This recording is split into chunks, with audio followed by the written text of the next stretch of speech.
Kisah dibuka dengan penampakan seorang gadis yang habis putus cinta bernama Lily.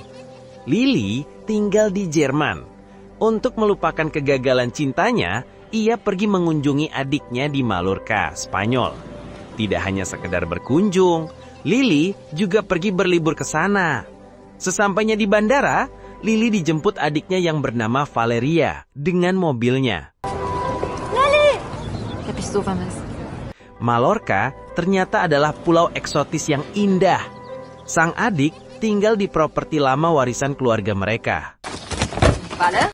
Sampai di sana, Lily kaget ketika Valeria mengenalkan Lily pada tunangan barunya yang berasal dari Prancis, bernama Manu. Yang lebih bikin kaget lagi, Valeria dan Manu berencana buka usaha penginapan di pulau mewah itu. Padahal mereka baru kenalan selama 4 bulan. Ich glaube, ich habe einiges verpasst. Malamnya, mereka bertiga pergi ke pesta dansa. Manu mengaku bekerja sebagai manajer hotel Mirabel dan sudah yatim piatu. Begitu juga dengan Lily dan Valeria, udah nggak punya ibu bapak.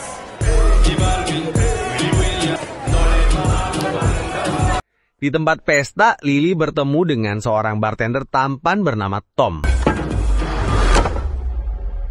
Lily memesan minuman, tapi karena nggak bawa uang, ya kasbon dulu. Di bawah pengaruh minuman, Lily menari berdansa dengan erotisnya. Dan si bartender tampan ini memperhatikannya dari jauh. Yang merasa Lily sedang menggodanya. Lily pergi ke balkon, melihat pemandangan kota di malam hari. Tapi ternyata Tom menyusulnya, memeluknya dari belakang, dan menyentuhnya, membuat Lily terbuai keenakan. Lily lalu kembali menemui adiknya, yang sedari tadi mencarinya untuk mengajak pulang. Tom ternyata adalah manajer di nightclub tadi. Sag mal, gibt's ein Problem, von dem du mir noch nicht erzählt hast?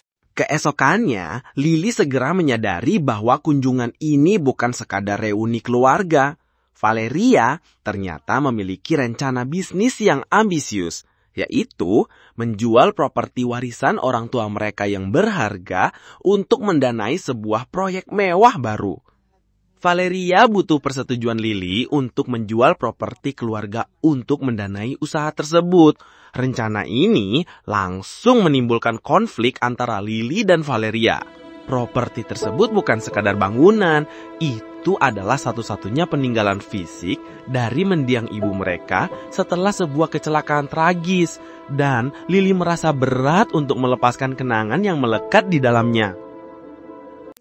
Lily pun menginterogasi Manu secara detail mengenai rencana bisnis mereka tersebut. Tiba-tiba datang seorang pria perlente separuh baya bernama Omnik, yang mengaku sebagai seorang agen properti yang handal. Ia mengaku sudah mendapatkan pembeli yang mau membayar properti warisan mereka sebesar $900.000. Tapi Lily berkata kalau ia mau pikir-pikir dulu.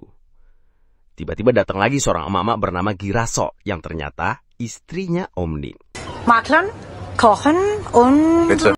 Singkat cerita, Omnik datang ke bar menemui Tom. Ternyata Omnik adalah pemilik bar, dan Tom bekerja untuk Omnik. Omnik memberi Tom sebuah tugas lain. Omnik telah melihat kelakuan Tom bersama Lily di teras. Omnik minta Tom terus mendekati Lily dan membujuknya agar mau menjual properti warisannya. Singkat cerita, pada suatu siang, di rumah mendiang ibunya, Lily dikagetkan oleh sesuatu yang menyembur. Ternyata ada pipa air yang bocor. Karena tinggal sendirian di situ, Lily celingungan mencari pertolongan, dan dia melihat sebuah rumah tetangganya. Lily mendatangi rumah itu dan mengetok pintunya. Tiba-tiba, ternyata bukan suatu kebetulan Tom yang muncul. Lily sempat kaget, tapi ia membutuhkan pertolongan. Tom mematikan keran agar air tidak terus menyembur. Tapi dampaknya, Lily tidak punya air. Kata Tom perlu waktu lama buat tukang pompa untuk memperbaikinya. Tom menawari Lily mandi di rumahnya saja untuk sementara waktu. Akhirnya Lily, Valeria, dan Manu memutuskan untuk berenang di pantai bersama Girasol, istrinya Omnik.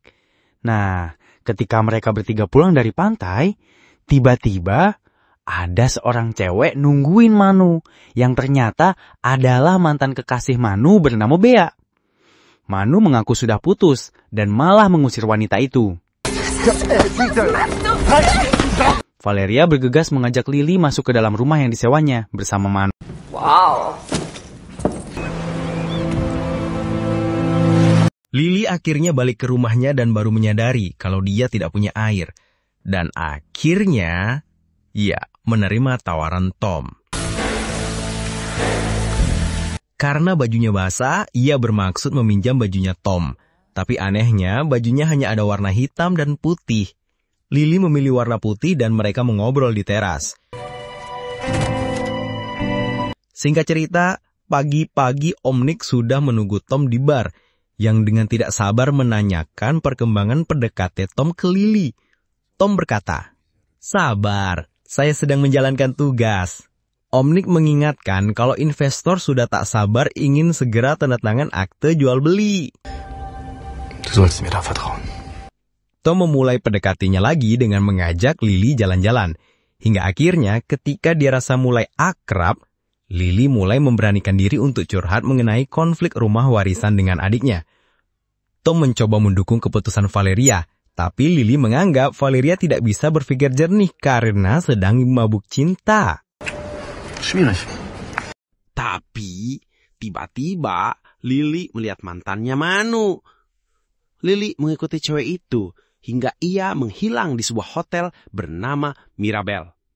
Lily jadi ingat kalau Manu mengaku manajer di hotel itu. Lily bergegas ke resepsionis dan mengatakan ingin bertemu manajer hotel bernama Manu. Tapi si resepsionis tidak mengenal Manu dan berkata kalau manajer hotel di sini bernama Laura Esteban. Siento, nuestra gerente es Laura Esteban.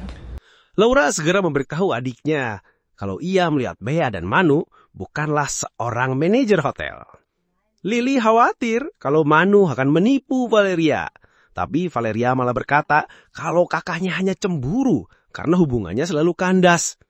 Tiba-tiba Tom datang dan mengundang mereka datang ke klub nanti malam. Di klub, Lily mengkonfirmasi apa yang sudah diketahuinya tadi ke Manu. Manu mengelak kalau ia memang manajer hotel, tapi sudah dipecat. Tom datang dan mereka berkenalan. Tapi tiba-tiba seorang cepot menjamret tas Lily. Dengan sigap, Manu mengejarnya. Ia berkelahi dengan si cepot hingga hidungnya berdarah. Tapi, ia berhasil merebut dompet Lily, memberikannya ke Lily, dan menarik simpatinya. Akhirnya Lily setuju. Propertinya dicek oleh jasa penilai rekomendasi Tom. Tapi hasilnya justru mengecewakan. Dengan berbagai alasan, properti Lily ditaksir hanya bernilai $700.000. Malah di bawah penawaran Om Nick yang $900.000. Was denkst du? Ein bisschen ernüchternd, ne? Lily menunjukkan pada Tom betapa indah tempat itu. Tapi tiba-tiba Lily meloncat dari atas tebing yang tinggi ke bawah laut. Khawatir keselamatan Lily, Tom pun menyusulnya. Sampai rumah, Lily menelpon Valeria untuk memberitahu kalau ia setuju untuk menjual properti warisan mereka. Dan ternyata tukang ledeng sedang memperbaiki pompa air Lily. Kata tukang ledeng, pipanya seperti ada yang sengaja merusaknya. Lily mendatangi Bea untuk menggali informasi tentang Manu. Bea cerita kalau dulu mereka berencana membeli sebuah resort untuk bisnis penginapan. Lily langsung menebak modus serupa yang kini sedang menimpa adiknya. Kembali Lily berubah pikiran. Dengan sebuah perencanaan, Lily mempertemukan Bea dengan Manu untuk membongkar semua modus penipuan Manu. Bea telah memberikan banyak uangnya pada Manu, tapi ia malah ditinggalkan. Begitu juga dengan Valeria. Telah memberikan semua uangnya pada Manu yang katanya untuk pembayaran DP rumah. Tapi Valeria yang sedang dimabok cinta lebih percaya pada Manu.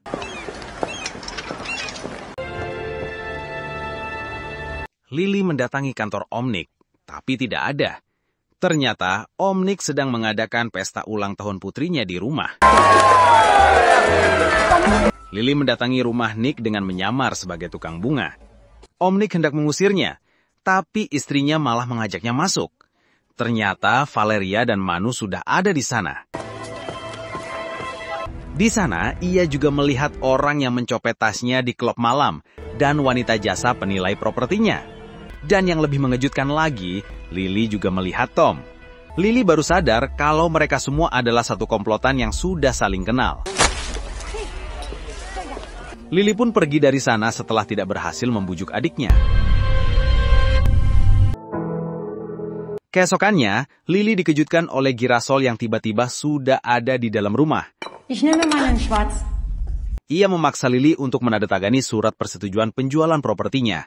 Tapi Lily menolak dan malah merobeknya. Girasol pergi, tapi dengan mengancam. Sementara itu, Valeria yang mulai sadar menemukan bukti WhatsApp Manu dengan Bea. Dan bukan itu saja, ia mendapati Bea tewas bunuh diri di kamar hotelnya. Valeria kembali pada kakaknya, tapi uang yang telah ia berikan pada Manu lenyap begitu saja, karena Manu telah kabur. Mereka menemui Tom yang kini kembali tinggal di gubuk reot. Tom mengakui semua perbuatannya selama ini adalah rekayasanya. Valeria meminta bantuan Tom mencari Manu. Dann bringst du uns jetzt sofort zu Manu. Akhirnya, mereka menemukan Manu di sebuah kedai kopi bersama mangsa barunya. Valeria yang udah gak sabar melabrak mereka. Tapi ketika Lily dan Tom sedang meleng, si Manu malah menculik Valeria. ¡Valeria! Tom segera menghubungi polisi. Ia tahu kemana Manu membawa Valeria. Mereka menuju ke tebing yang pernah mereka loncati.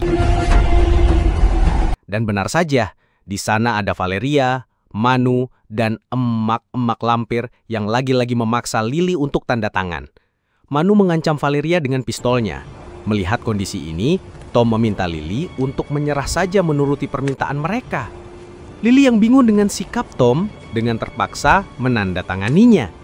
Tapi Tom mendorong Lily ke arah pinggir tebing dan tiba-tiba Tom berusaha merebut pistol di tangan Manu dan mengajak Lily melompat seperti yang pernah mereka lakukan. Dan tak lama kemudian, polisi pun datang. Tom ikut menyerahkan diri ke polisi sebagai saksi. 3 bulan kemudian, Lily datang lagi, dan Valeria sudah mewujudkan impiannya menjadikan rumahnya penginapan, dan Lily kembali bertemu dengan Tom. Dan kisah pun berakhir dengan happy ending.